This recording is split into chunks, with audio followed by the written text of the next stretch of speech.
what was it like during Marcos' time, particularly on human rights? The Marcos government was authoritarian. You have to distinguish that I am not referring to Marcos alone. I am referring to the institution of the government, the violation of human rights. A lot of people were victims of human rights violations, such as the rallies, the radicals, the activists, the so-called left-leaning people. More often than not, the violation of human rights constitute on the observance of due process of law. They were not tried, they were simply arrested, even without a warrant. Now, this violation of human rights could be traced first when Marcos dissolved the 1935 Constitution and changed it under the 1970 Constitution. And then, second, it created several laws that would give him absolute powers, like the ASO, PCO, PDA. ASO means Arrest, Search, Seizure Order.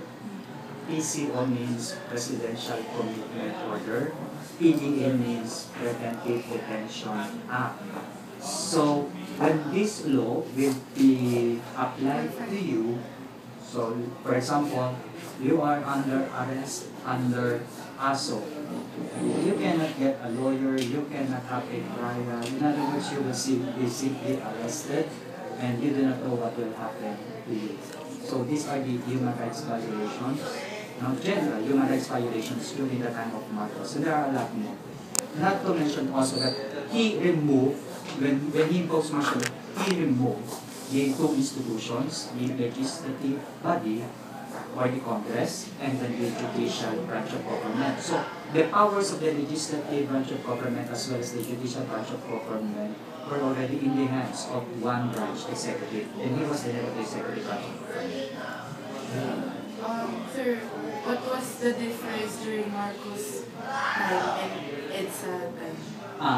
When you say EDSA, you're referring to February 22 to 25, or you're referring to the whole year before 1987, or the entire EDSA revolution time. During the Marcos time, of course, generally we have this so-called human rights violation.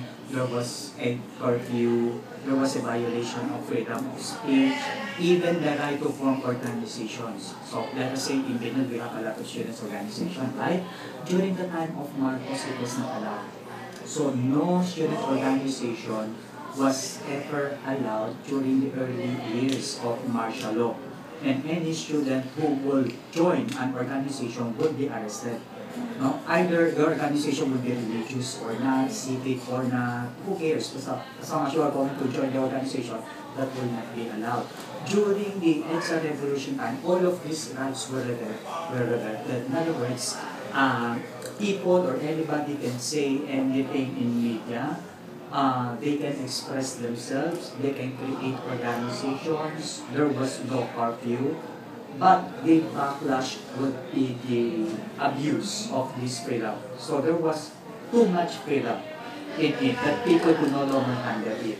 So it was extreme case. Before, there was a tremendous violation of freedom, but during the early years of EDSA revolution, people didn't know how to handle responsibly their freedom. So they went to the extreme. Sir, what about the freedom of press? Freedom of the press. Obviously, there was no freedom of the press during the time of Marcos. The DLS-CSB was sequestered. Most of the government televisions, radio stations were being handled by the executive branch of government, like Malacanang. So, the reporters, news anchors, or anyone in the media could not criticize Marcos himself. But there was this so-called, shall I say, not so much of a drama, but more on a script. Okay? So let us say that I am a news anchor. Malacanang sometimes will give me the permission to criticize any cabinet members, as long as I will not criticize the president. So in that sense, they said that there is a freedom of the press because news anchor can criticize. Actually, they can criticize government officials. But no news anchor was ever had the kind of courage to process the tremendous criticism against Marcos. They said it was a part of the drama. Na to show that there's a freedom of the press, Malacanang would give a permission to our news and for would criticize any government official except the president. Okay? Kasi paano na kaya sa mga tao na magsama-sama sa EDSA for it started, of course, there was a preliminary scenario, the assassination of Ninoy. That was 1983. So, they said that the preliminary people power happened during the burial of Ninoy.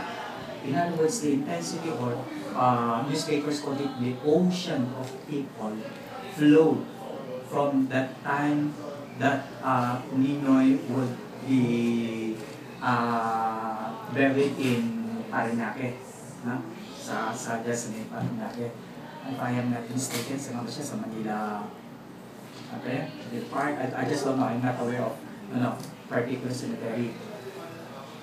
But there was a very, very prolonged procession that if you will be reminded during the burial of Uri Aquino, the same thing that happened during the burial of Nino, and that was the first time.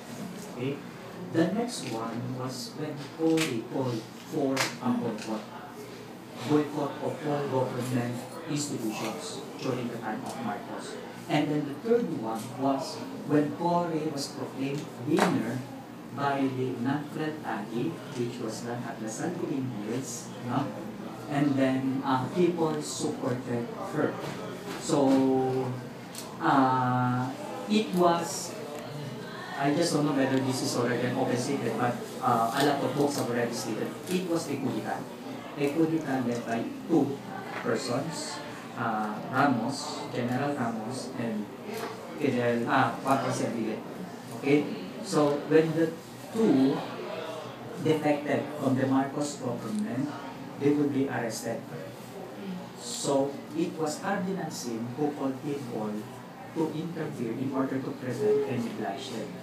Okay? When Cardinal Sin made an announcement to the public, most people went to Camp Crame. And then the brother of Ninoy Aquino, Butch Aquino, was heading an house-oriented group. It was called August 21 Movement, the Atom. Okay? So when all of the members merged and when Cardinal Sin called, so that was the start that people went to EDSA. So yeah. But it was actually headed by the two guys. Tapos masok na si Cory on the latter day. Okay? Sir, what were the changes applied in 1987 Constitution and during the time of Marcos? No? Specifically, in the 1987 Constitution, unlike during the time of Marcos, when he declared martial law, he removed the legislative as well as the judicial. In the 1987 Constitution, if the President will declare martial law, the two cannot be removed. So that's the first change. During the time of Marcos, when he imposed martial law lasted for more than 20 years. Actually, martial law ended 1986 because of People Power 1. Under the 1987 Constitution, if the President would declare martial law, it will only last for 60 days. Okay? It will only last for 60 days. Now, under the Constitution of Marcos, you can only declare martial law on the ground of imminent danger.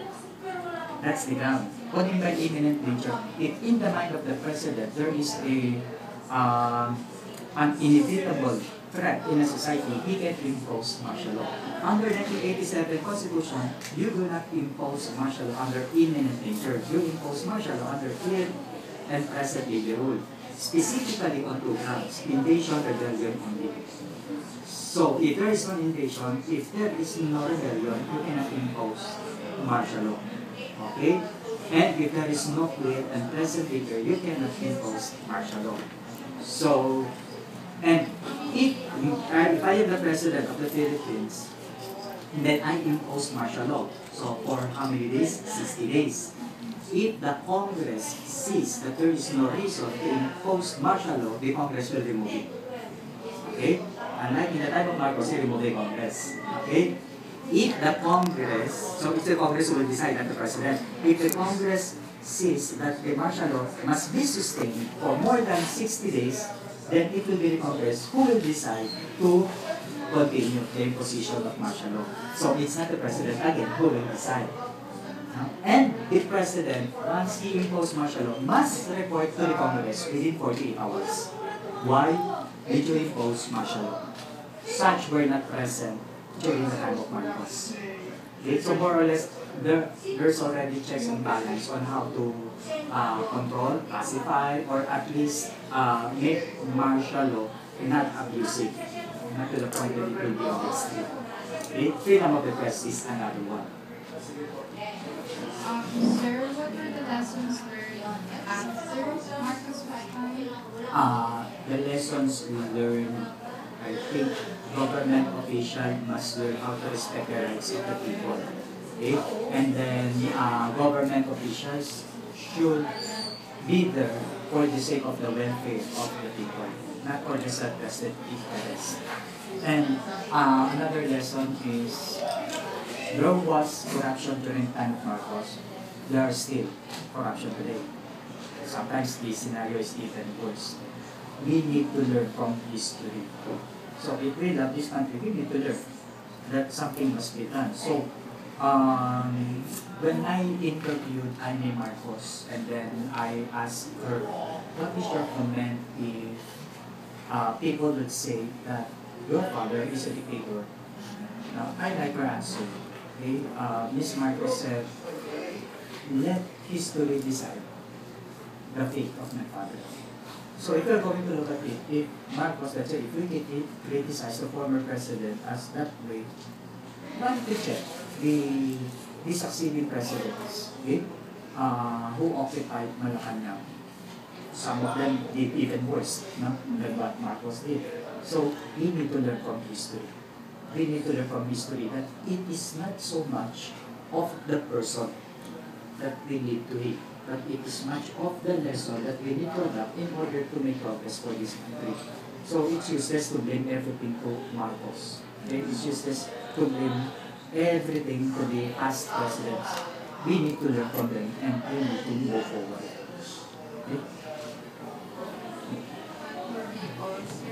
Thank you very much. Thank you.